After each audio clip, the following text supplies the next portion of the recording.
When people ask me about my parents, I usually lie. I say we're close. I say they're supportive. I smile and toss out vague answers like, yeah, mom's enjoying retirement, or dad's good, still gardening like crazy.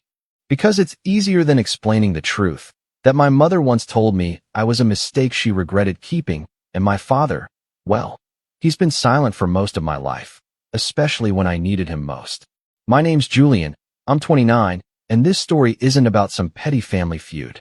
It's about years of silence, one-sided love, manipulation masked as maternal concern, and the moment I finally stopped playing nice. Growing up, I learned early that love came with conditions in our house. My mom, Theresa, was the kind of woman who could make a compliment sound like a critique. You got an A? That's nice, but you could have gotten an A+ if you didn't waste so much time drawing. Or, you look handsome today, you should dress like that more often, not like how you usually look. She wore disappointment like perfume.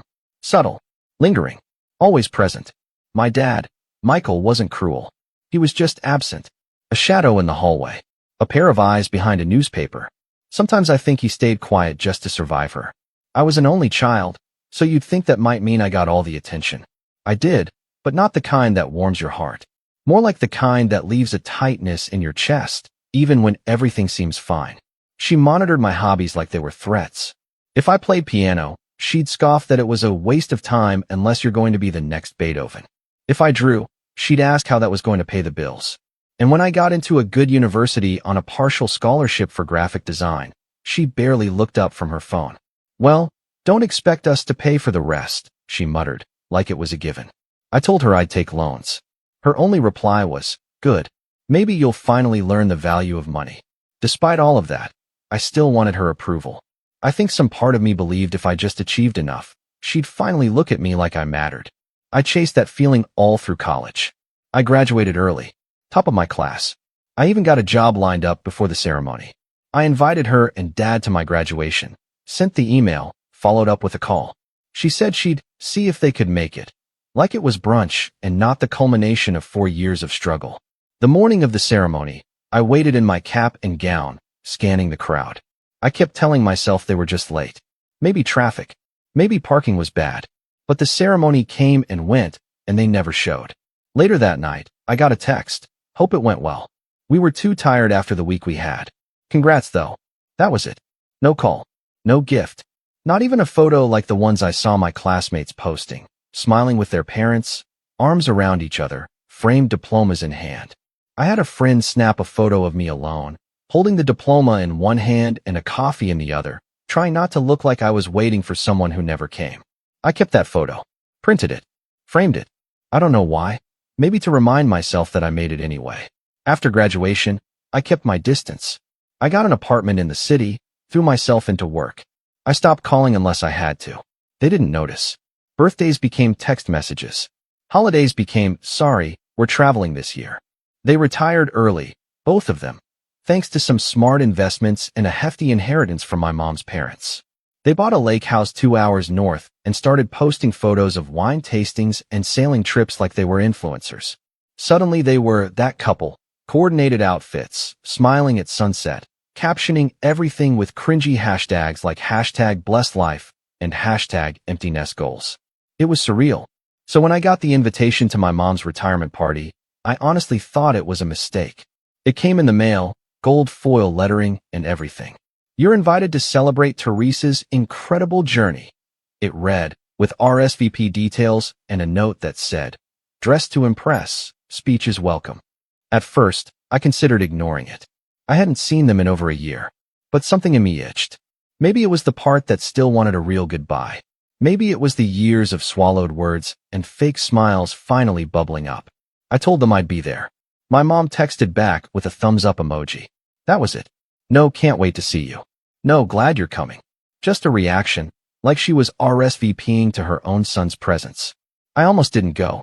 I spent the week leading up to it debating. But 2 nights before the party, I got a call from my cousin Erin, one of the few family members who actually treated me like I mattered. She sounded weirdly nervous. Hey, Julian. I was cleaning out Grandpa's old study with Aunt June, and we found something weird. It has your name on it. That got my attention. What do you mean? There's a file, legal documents. Looks like a trust or some kind of inheritance thing. Your name's listed as the original beneficiary. But there's a note added from your mom's lawyer. Dated 3 years ago. It's been changed. My stomach sank. Changed how? She paused. I think you need to come see for yourself. I'm not sure I should say more over the phone. I drove down the next morning, and what I found in that folder cracked everything open. There, in black and white, was the trust my grandfather had set up for me. A sizable amount. More than I'd ever known he had. He'd left me $250,000, a starter fund for a house or business, something to give me a leg up after college. But 3 years ago, right after my graduation, a new amendment had been added. The money was now being managed by my mother. And the distribution? Gone.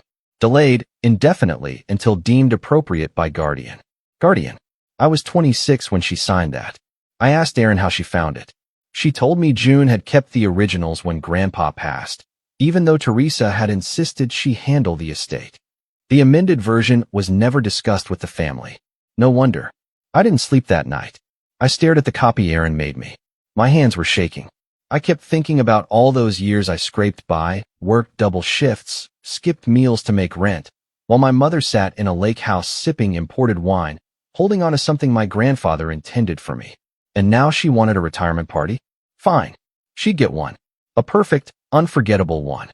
I printed the documents. All of them. Highlighted the key changes. Tucked them into a leather folder. And then I dug through my old box of college stuff until I found that framed photo from graduation. The one I took alone, holding a coffee instead of my parents' hands. And I packed both. Because if she wanted a speech, she was about to get one. But nothing, and I mean nothing, could have prepared me for what she whispered in my ear the moment I handed her that photo in front of 80 people. I'll never forget it. She smiled, leaned in with that fake warmth she reserved for appearances, and said, "You always make everything about you, don't you?" Everyone laughed. Thought it was a joke. I didn't. Because in my jacket pocket was the folder she never thought I'd find. And I brought copies. I stood there on that polished banquet hall floor, applause echoing around me like I wasn't even in the room. Everyone thought it was sweet, nostalgic, poetic. The framed photo, the heartfelt speech, the smile on my face. They didn't see the tremble in my fingers or the tightness in my jaw. They didn't hear what she whispered. They didn't know that the very photo I gave her was proof of the thing she never wanted to talk about, that she wasn't there. You always make everything about you, don't you? Her voice was honey and venom, so soft only I could hear it. She smiled while she said it. Everyone laughed like it was a cute inside joke between mother and son. My father clapped. He clapped. I hadn't spoken to him in months, and he clapped like he was proud of me. Or maybe just proud of how well I played my role. I walked off the small stage, that fake smile stuck on my face like glue. My heart was hammering. I kept hearing her voice on a loop. That same passive-aggressive sneer I'd grown up with, but now magnified by years of distance. And for a second, I questioned myself. Maybe I was making too much of it. Maybe I should just let it go. It's a party. It's her day. Don't ruin it. Then I remembered the legal documents in my jacket pocket. The highlighter marks. The section with my name crossed out. The amendment signed in ink. Her signature right there, next to a line that essentially robbed me of what my grandfather wanted me to have. Not delayed, taken. That's when the guilt evaporated. The rest of the party blurred. Relatives I hadn't seen in years came up to me with champagne glasses and fake grins. You look so grown up. Your speech made me tear up. Your mom is just so proud of you.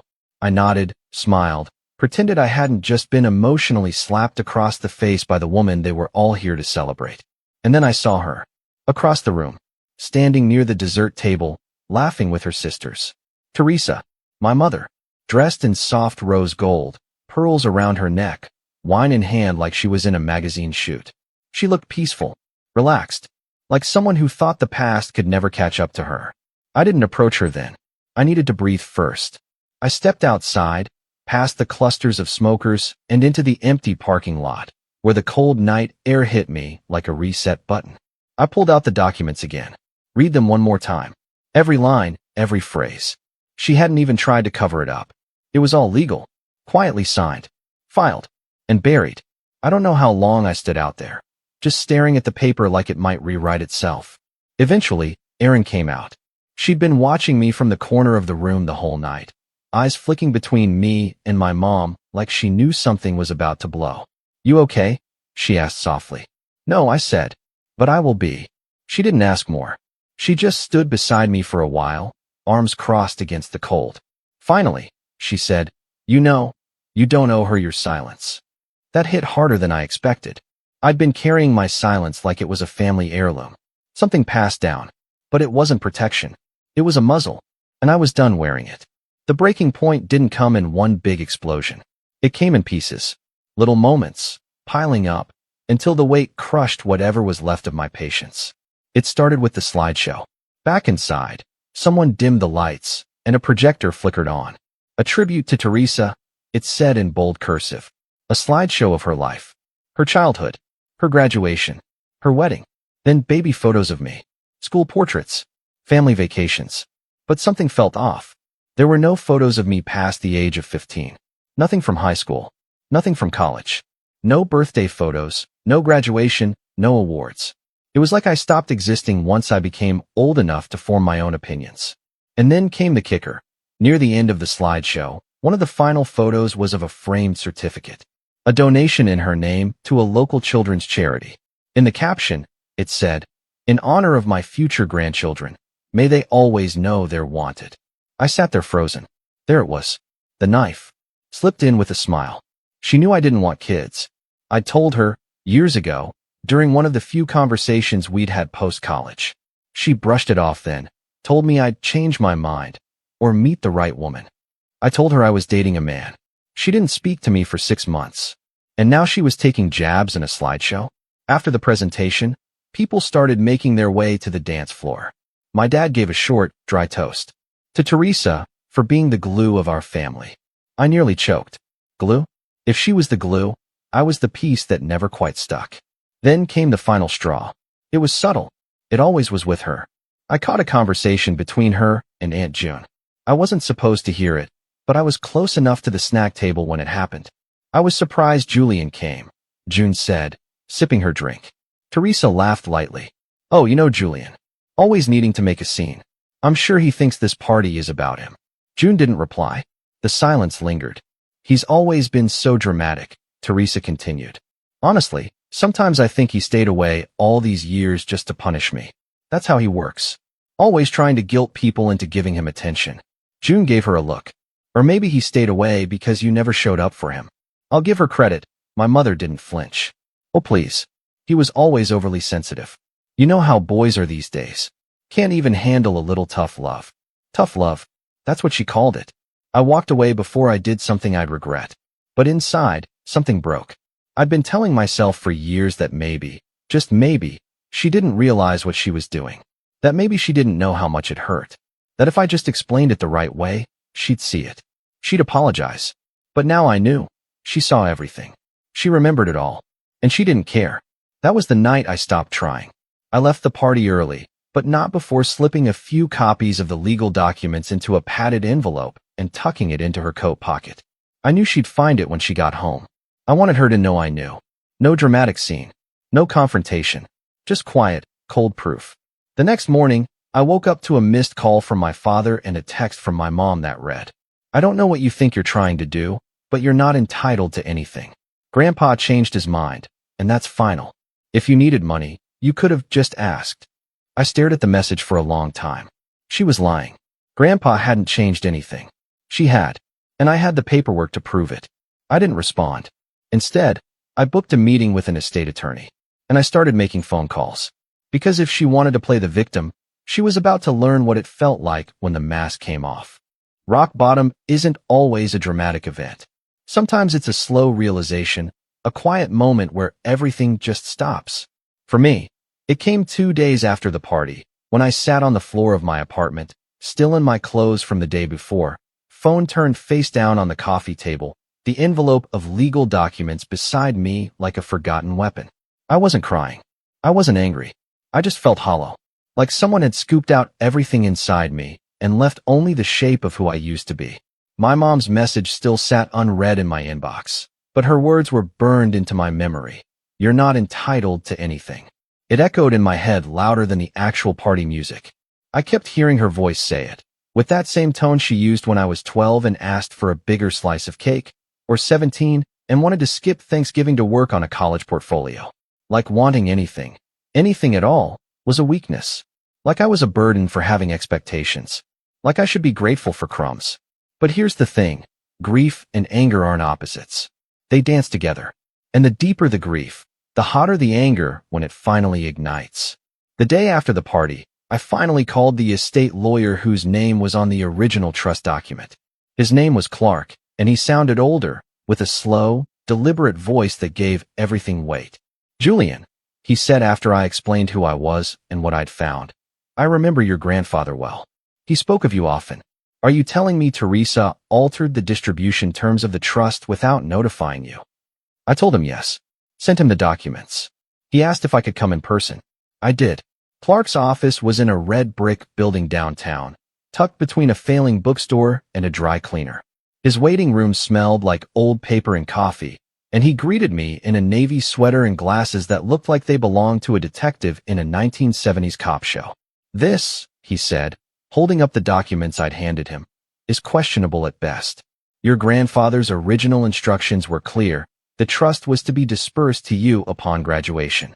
There's no clause allowing your mother to delay or reassign those funds." "But she filed an amendment," I said, already bracing for the worst. "Isn't that legal?" "She filed an addendum through her own legal counsel, not through this office. And not with your consent, which makes it legally muddy. At best, it's a manipulation of her temporary executor role. At worst, it's fraud." The word hit me like a cold slap. Fraud. "Can I do anything?" I asked. He smiled, but it wasn't warm. It was the smile of a man who'd seen too many family knives and too many backs.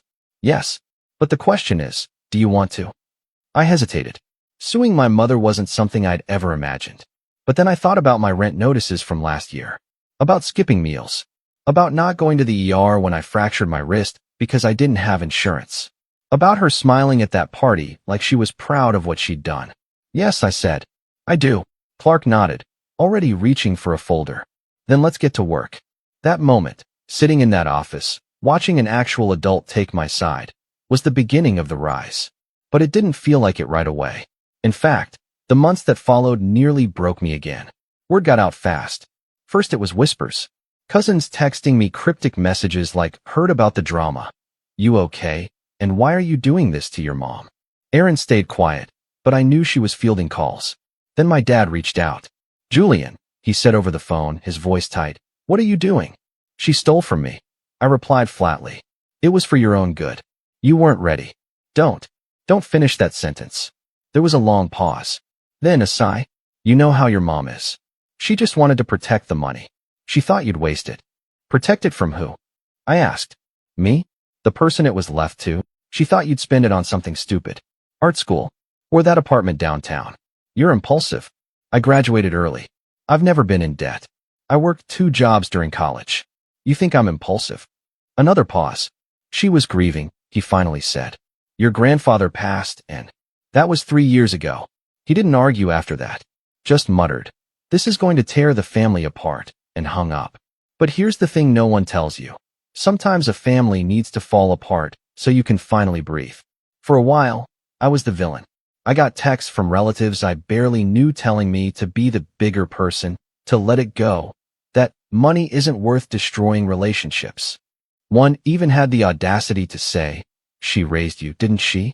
No, she tolerated me. There's a difference. Still, it hurt. More than I expected. Every message, every phone call, every awkward silence from people I'd grown up seeing at birthday parties and summer barbecues. It chipped away at me. I started having second thoughts. Was I blowing things out of proportion? Was this really worth it? That was the fall. But then came the rise. I started therapy. It wasn't some grand breakthrough moment. More like a friend of a friend recommendation I followed out of desperation. Her name was Mara. Mid-40s, glasses, always wore cardigans and mismatched earrings. She never judged, just listened, asked questions, pushed gently. We talked about control, about how my mother controlled not just money, but emotions, how she weaponized guilt, how my silence had always been the currency she preferred. "You've spent your whole life trying to earn love that was never being offered," she said once. "What would your life look like if you stopped trying?" That question stuck with me. Around the same time, I threw myself into my work. I was a graphic designer at a mid-size agency, not glamorous, but solid. I'd always done just enough to get by. Met deadlines. Got the occasional client compliment. But now, I went all in. I redesigned 3 campaigns from scratch. Volunteered for a pitch presentation that landed us a huge client. Stayed late, arrived early. Not because I wanted to impress anyone, but because it gave me purpose. Control. It felt good to build something that couldn't be taken from me. 3 months after the party, my boss called me into her office. "I've seen a shift," she said. "You're sharper, more focused. And honestly, your work's never been better." I didn't explain why, just nodded. "We'd like to move you into a lead role. Creative direction. Higher pay, more responsibility. What do you think?" I took the offer. And for the first time in years, I didn't call my parents to tell them. I also moved. Out of the tiny apartment with the squeaky faucet and the unreliable heat. I found a 1-bedroom in a quiet building with brick walls and tall windows. The kind of place I'd once dreamed about but assumed I'd never be able to afford. I bought a new desk, a couch that didn't sag, plants I somehow managed to keep alive. I also framed that graduation photo again, the one where I'm holding the diploma and the coffee. But this time, I put it next to another frame, a copy of the original trust document. The real one, with my name intact. And beneath that, a sticky note with the words Mara had once said to me. "Stop trying to earn what was never being offered." That became my mantra. I stopped attending family events. No birthdays. No Easter brunches. No half-hearted invitations to patch things up. Erin and I stayed close. She was my one anchor in the storm, but everyone else? I let them fade. I deleted group chats, muted threads, removed myself from the role of family peacekeeper that I'd never signed up for in the first place. And still, I kept rebuilding. Quietly, day by day. Then, one afternoon, Clark called. "Julian," he said, "we've got something." Her counsel offered a settlement. My heart jumped. How much?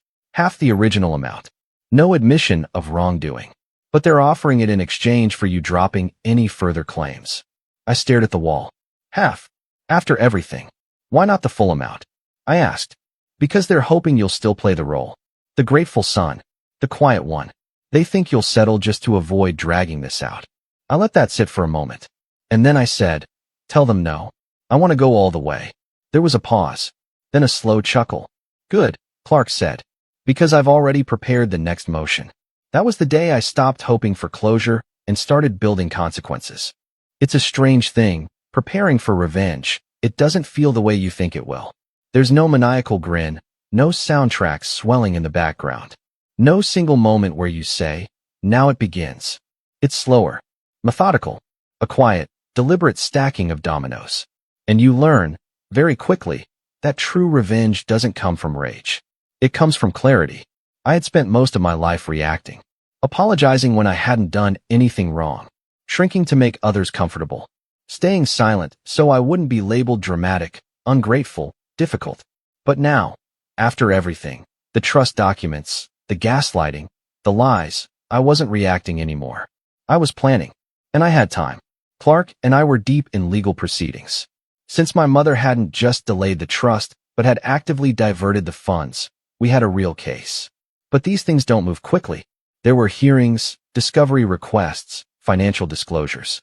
Every week brought another envelope in the mail, another email with subject lines like "Update," Theresa's response to interrogatories. It was like peeling back an onion made entirely of red flags.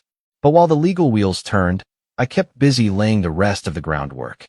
The first thing I did was upgrade my life, and not just physically. Yes, I had a better apartment, a new role at work, more confidence in my bank account.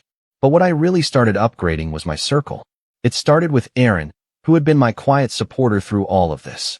She was the one who found the documents, the one who didn't look away when the family started turning. One evening over coffee, I finally said what I'd been thinking for weeks. "I want to make this public." Her eyebrows lifted. "Like expose her?" I nodded. "Not just the trust. Everything. The favoritism. The lies. How she talks about me behind my back. How she plays the victim. People think she's this perfect matriarch. They need to know who she really is." Erin sipped her coffee. "You'd be dragging the whole family into it." "They already chose their side," I said. I'm done protecting their comfort. She looked at me for a long time, then said, "Okay, if you're serious, I'm in." That was the first ally. The second was Clark. I asked him one day if there was a way to make the court documents public, not just the filings, but the correspondence, the statements. He explained that in many states, civil court records are public unless sealed. Ours weren't. So technically, he said, adjusting his glasses, once the trial begins, anyone can read them, even journalists. That gave me an idea, a big one. I started documenting everything. I opened a new folder on my laptop called History. In it, I placed every relevant photo, email, text, and document. Screenshots of conversations. The graduation photo. Her texts. The video from the retirement party. Yes, someone recorded it. A copy of the trust. I even found a voicemail from a few years back where she berated me for not calling on her birthday, even though she hadn't called me in over 6 months. I began writing it all out. Not as a Reddit post. Not yet. As a timeline. A narrative. A map of everything I'd survived. Therapy helped with that. Mara encouraged me to process it, not just plot it. She knew what I was doing. She never called it revenge. She called it accountability. "You're not punishing her," she said. "You're just refusing to carry the silence anymore." That line stuck with me. Next, I started researching my mother's social life. It wasn't hard. She'd made herself a bit of a public figure in her community. After retiring from her accounting firm, she joined the local women's business league, started a wine tasting club, and even hosted quarterly charity brunches at the lake house. She was, in every sense, the face of graceful retirement. She also had a carefully curated Facebook page, full of inspirational quotes, humble brags, and photos of her latest charity work. I knew she loved that image. It was her shield, her mask, and I knew exactly how to dismantle it. But I wasn't reckless.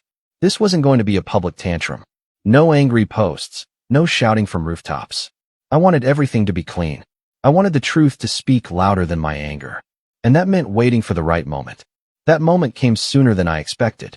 3 months after the party, I got a formal invitation in the mail, hand-lettered, cream cardstock, wax seal. It was for the Business League's Spring Gala, hosted at, where else, my parents' lake house. Black tie, formal dinner, silent auction, press coverage, honoring Theresa for her outstanding service to the community. I stared at the invitation for a long time. She had no idea it was coming full circle. I RSVP'd with a yes. In the weeks leading up to the gala, I met with Clark twice a week. We prepared summaries, visual aids, timelines. We gathered signed statements. Erin wrote a letter detailing how she found the documents. June, quietly and off the record, confirmed that my grandfather's original wishes had never included any amendments. She refused to get involved officially, said she was too old for war, but she said something that struck me. "She's always needed to control the story," she said. "But you're taking the pen back." That's what this was, a reclamation. Not just of money, or dignity, or justice. Of narrative. Around this time, I started quietly reaching out to journalists. I didn't pitch a scandal. I pitched a story. Son challenges estate fraud after discovering mother rerouted inheritance. I kept it anonymous. Just initial inquiries. I didn't want to pull the trigger until I had everything lined up. But I kept the lines warm. Then I created a digital packet. A private website, password protected. It contained the timeline, the documents, the proof. A section called Before with photos of me as a kid, and a section called After with emails and texts that showed how things changed. I sent the link to Clark, to Erin, to Mara. All of them said the same thing. It's undeniable. Still, I waited. The night before the gala, I got a call from my dad. He hadn't spoken to me in weeks. "I heard you're coming tomorrow," he said, voice cautious. "I am." There was a pause. "She's nervous." I didn't reply. "She's been different since the party." I still didn't speak. "She's your mother," he finally said. "No matter what happened." "No," I said quietly. "She's not. She's the woman who raised me." "That's not the same thing." He didn't argue. Just said, "See you tomorrow," and hung up. The day of the gala, I dressed carefully. Black suit, clean shave, calm expression. I arrived just as the sun was setting over the lake, casting everything in that golden hour glow my mom loved for her photos. Guests were already mingling in the garden, sipping champagne, laughing under string lights. It was picturesque and fake. I walked through the crowd with practiced ease. smiling, nodding, accepting compliments. People asked what I'd been up to. I told them I'd been rebuilding. No one asked what that meant. When I finally saw her, she was at the center of it all, standing under a white arch covered in ivy, posing for photos with some local councilwoman. She looked radiant, polished, unshaken. But then she saw me, and for the first time in years, she flinched. I gave her a slight nod and kept walking. Later that evening, during the dinner, there was a program. Speeches, awards, applause, and then the host stepped up to the mic. And now, a very special surprise for our guest of honor. Theresa's son, Julian, has prepared a tribute. Let's give him a warm welcome. I hadn't told anyone I'd be speaking. She looked stunned. I walked up slowly, folder in hand, smiled at the crowd, adjusted the mic. Thank you, I began. I'll keep this brief. My voice was calm, clear, no shaking hands, no anger. My mother has always been good at curating moments. Photos, events, appearances. Tonight is one of them. And I want to thank her, truly, for teaching me something invaluable, the power of image. I paused, scanning the crowd. But images aren't the full story. So tonight, I brought the full story. I held up the folder. This is a copy of the trust left to me by my grandfather. It was intended to be distributed to me upon graduation. It was legally binding, witnessed, and notarized. But 3 years ago, it was altered, without my consent, and rerouted. A quiet rustle swept through the room. My mother's face went pale. I won't bore you with legal jargon. You'll be able to read it all yourselves. I've made copies. They're available at the check-in table as you leave. A few gasps. A couple people shifting uncomfortably. And if you'd like to read the full timeline, texts, emails, legal filings, they're available at this link. I gave the link out loud, slowly, clearly, because stories like these, about control and silence and manipulation, they don't just happen behind closed doors. They happen in front of string lights and photo booths. They happen with a smile. I turned to her, then, looked her in the eye. I'm done smiling. Then I stepped down. I didn't wait for applause. I didn't need it. The walk back to my seat felt like stepping through molasses. Every eye in the room was pinned to me, some wide with disbelief, others squinting with judgment, and a few watching with something that almost looked like admiration. I didn't make eye contact with anyone. Not my father, who was now hunched in his chair, gaze fixed on his water glass. Not my mother, who sat perfectly still at the head table, her wine untouched, her expression frozen in that delicate balance between outrage and panic. I slid back into my seat beside Erin, whose hand was gripping her clutch like it was the only thing tethering her to the earth. She whispered, "You actually did it," like she'd just watched someone climb Everest in flip-flops. I said I would. I whispered back. I didn't need a bite of the fancy dinner they served after. I didn't need to. The satisfaction simmering in my chest was more than enough to keep me full. There was no dramatic outburst from Theresa. No table flipping or shouting match. That wasn't her style. Her rage was a slow boil, internal, quiet, and designed to preserve her image. So instead, she smiled. She nodded when people leaned in to whisper. She kept her back straight and her voice level. But I could see it. The unraveling. By the time dessert was served, guests were already on their phones. I caught one man, some real estate agent who'd once introduced her at a fundraiser, scrolling through the site I'd linked. His brows furrowed deeper with every swipe. Another woman near the back raised her hand and asked, too loudly, "Is this true?" As if she were asking about a canceled reservation, not a fraudulent diversion of a six-figure inheritance. Theresa stood slowly and gave a tight, practiced smile. "Julian has always been very imaginative," she said to the room. "He gets that from his grandfather." It was a feeble deflection. No one laughed. And then the questions began. She deflected. She redirected. She insisted it was a private family matter, that context was missing, that the legal process would clarify everything. But even the most well-groomed reputation can't withstand paper proof. And I'd brought receipts. All of them. The next morning, the link to the private website went viral in our town's social circles. Clark had timed it perfectly. A motion to publicly file the full case details was submitted that same morning, and I gave a single, anonymous interview to a small but credible local journalist. The headline was surgical. Retired accountant accused of estate manipulation by estranged son, public trial looms. They didn't need to name her. Everyone knew who it was. Within a week, the fallout had begun. The Women's Business League suspended her membership, pending internal review. The spring charity she helped co-chair removed her photo from their website and announced a change in leadership. Her wine club, which was more about status than Sauvignon Blanc, quietly canceled their next event. No one said it out loud, but her name had become a liability. She wasn't just a retired accountant anymore. She was a headline. I never heard from her directly. Not a text. Not an email. Not a voicemail. She did reach out to Clark's office once, asking if we'd consider a private settlement and retraction of public materials. Clark called me the second he hung up. She's cracking, he said. You want to end this now? I didn't answer right away. I just stared at the phone in my hand, thinking about the years I spent bending over backwards for a woman who couldn't be bothered to show up to my graduation, who rewrote a trust behind closed doors, who smiled through every lie and made me feel like the crazy one for noticing. No, I said. We finish it. The case proceeded. Slowly, but with momentum. Depositions began. And in those, everything came out. That she'd used the money as a safety fund to renovate the lake house. New deck, updated kitchen, even a hot tub.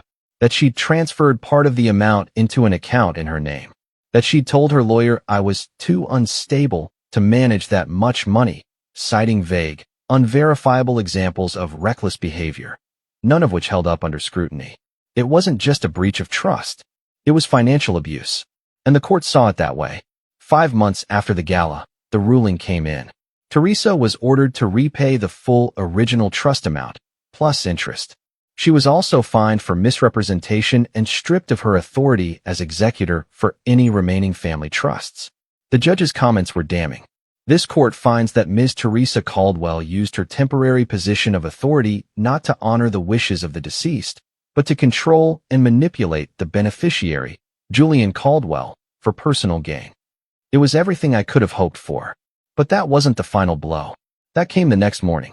Because while the legal process had done its job, the court of public opinion was still in session, and someone had leaked the full deposition transcript to the local media.